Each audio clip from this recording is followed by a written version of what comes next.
একজন প্রশ্ন করছেন যে আমরা অনেক সময় বিপদে পড়ি, কিভাবে বুঝবো যে এটা আল্লাহ আমাকে পরীক্ষা করছেন নাকি আমাকে শাস্তি দিচ্ছে? জি, খুব ভালো প্রশ্ন।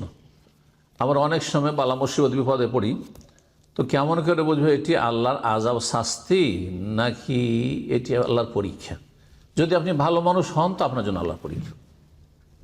আর সাহেবুল বাইতে আদরা লেমাফি, বাড়িওয়ালা বাড়ি সম্পর্কে বেশি খবর রাখে। কি বুঝলেন? এটা আরবি প্রবাদ, মানে আপনি আপনার অবস্থা জানছেন, বায়োডাটা বেশি জানছেন যে আপনি পাপী না ভালো মানুষ।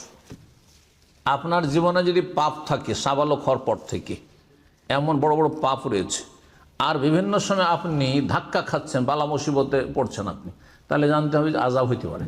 আর তওবা এখনও সুন্দর হয়নি, হয়তো তওবাও সুন্দর করেন, তওবা করেন তাহলে আল্লাহ মাফ করে দেবেন। মাফ করে দিলে দুনিয়াতে আল্লাহ আযাব দেবেন না। আর যদি দেখেন যে আমি তো ভালো মানুষ, আমি তো এরকম কোনো কাবিরা গুনাহ দেখছি না আমার জীবনে, আর যদি কোনো সময় হয়ে থাকে আমি খালেস অন্তর থেকে তওবা করেছি, একবার এমন তওবা করেছি যে আমার পাপ আর পাপীকে ঘৃণা করি আমি, এগুলো ধারে কাছেও নেই, তারপরে যদি বালা মুসিবত আসে তাহলে পরীক্ষা। আম্বিয়া রাসূলগণের উপর বালা মুসিবত অনেক এসেছে, তারা সবচেয়ে ভালো মানুষ ছিলেন।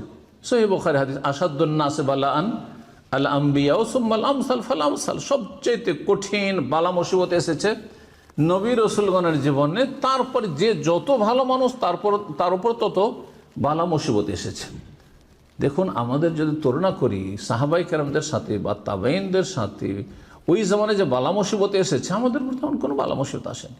নবী সাল্লাল্লাহু আলাইহি ওয়াসাল্লামের জীবনী দেখেন, অন্যদেরকে না দেখে, নবী সাল্লাল্লাহু আলাইহি ওয়াসাল্লামের জীবনে তাকে খুন করার জন্য বহুবার চেষ্টা করা হয়েছে, বিষ পান করিয়ে, পাথর ফেলে দিয়ে, আর বিভিন্নভাবে তার বাড়ি ঘেরাও করে, হ্যাঁ, আর তারপরে তার রক্ত ঝরেছে, দাঁত শহীদ হয়েছে। আমাদের কিছু হয়েছে?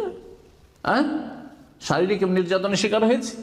আমরা তো দিনের কাজ করছি সামান্য, কিন্তু কোনোদিন তো বালা মুসিবত আসেনি। কারণ আল্লাহ জানছেন যে আমাদের ঈমান এত দুর্বল যে এরকম বালা মুসিবত আসলে সব হাত পা ছেড়ে দেবো, কিচ্ছু করবো না, সব বাদ দেবো, হ্যাঁ, ঘরের কোণে চুরি পরে বসে যাব। সেই জন্য আল্লাহ আমাদেরকে ওই রকম বালা মুসিবত দেন। আলহামদুলিল্লাহ, আল্লাহ যেন আফিয়াতের সাথে রাখেন। কখন নিজে থেকে বালা মুসিবত চেয়ে নেবেন না, কিন্তু বালা মুসিবত চলে আসে ভালো মানুষের জীবনে, তো জানবেন যে আমাদের জন্য আদর্শ হচ্ছেন নবী রাসূল, তাদের উপর ইচ্ছাইতে বড় বড় বালা মুসিবত এসেছে।